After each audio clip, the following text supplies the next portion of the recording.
Mr. Chairman, thank you. Let me first commend and congratulate you on your assumption of the chairmanship of this committee. We've got big shoes to fill, but we're going to do our best. I knew you'd say that's why I complimented you.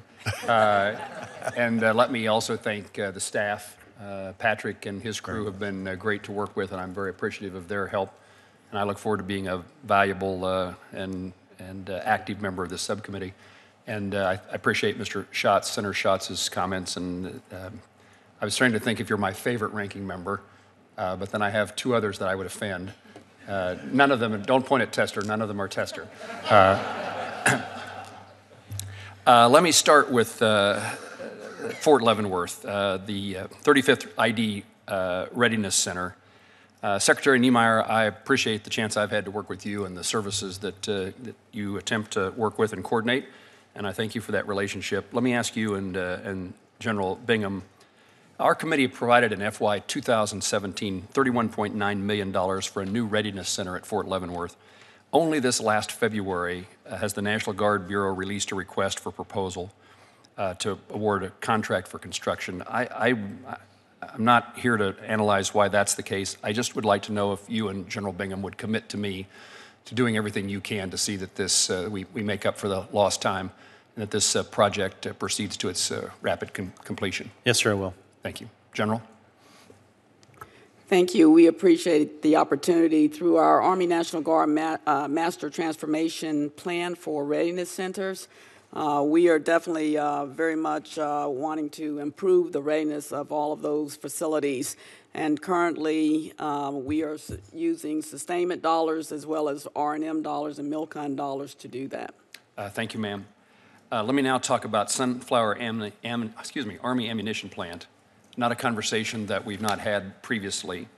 This begins in 2005 when the Army conveyed Sunflower Army Ammunition Plant, which is over 9,000 acres of land in Johnson County, Kansas, the suburbs of Kansas City on the Kansas side, to Sunflower redevelopment. This has drug on a very long time. 10 years of back and forth on remediation of the land. I convened a meeting in 2015 with the Army and brought officials to Sunflower, trying to get everyone on the same page. Of course, commitment was made to me and to the people in the room. 3 years later, I view the disconnect continues. FY18 MilCon construction has report language, bill language that directs the Army to conduct an assessment to ensure that the redevelopment priorities are synchronized with the developer and the Army. I don't know that the situation today is any better, and it doesn't seem like anybody is taking charge. It's so slow. The project managers are running out of funds, and the work stops. It's a waste of time and money.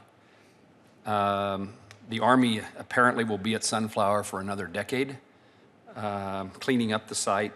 It's just such a long haul, and I would ask you, General Bingham, I'd like to request that you visit with me Sunflower and get a picture for what I'm talking about. And then I would ask you to follow up with me that you could tell me the facts about what the total expenditure on remediation by the Army has, what's been completed and at what cost. And I need to also highlight for you the specific need for removal of concrete on the site. So, first of all, I want to highlight the concrete. Second, would like you to agree to come with me and see the facility, see the location.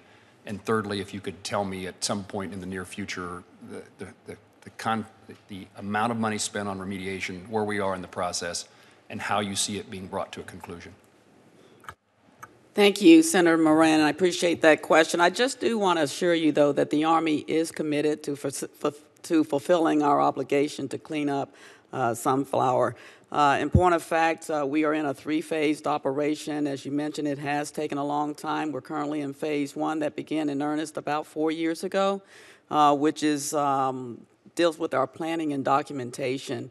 Our second phase, after we complete this, hopefully next year, we'll move into the execution phase and be able to see that remediation through to completion. But yes, I'd be honored to accompany you to visit that site, and we'll schedule that with your planner. Thank you for your response. Secretary, you instructed me, probably in your words, you suggested to me that I have a conversation on this topic with the Secretary of Army. That has happened. and he indicated unawareness of the issue and indicated a willingness to become more aware. I would ask you if you have any other suggestions of how I can better address this issue in trying to get the Army to move more rapidly. As you were discussing with General Bingham, I made a note to myself to see, I know General Bingham's the last thing she wants to hear where OSD staff can assist. I'm not sure how much both we can provide, but I made a note to myself to making sure that my staff, my expertise that I have on my staff can be available to General Bingham and yourself. Assuming that's fine with General Bingham, I'm pleased with that because you have an expertise and a background in this arena, and I would welcome your help. Mr. Chairman, thank you. I would concur with you, at least your line of questioning is question about incremental financing. We've got to get to the point, in my view, in which we can begin funding, even though we don't have all funding, and I would encourage the Secretary's office and the departments to pursue that with this administration. Thank you.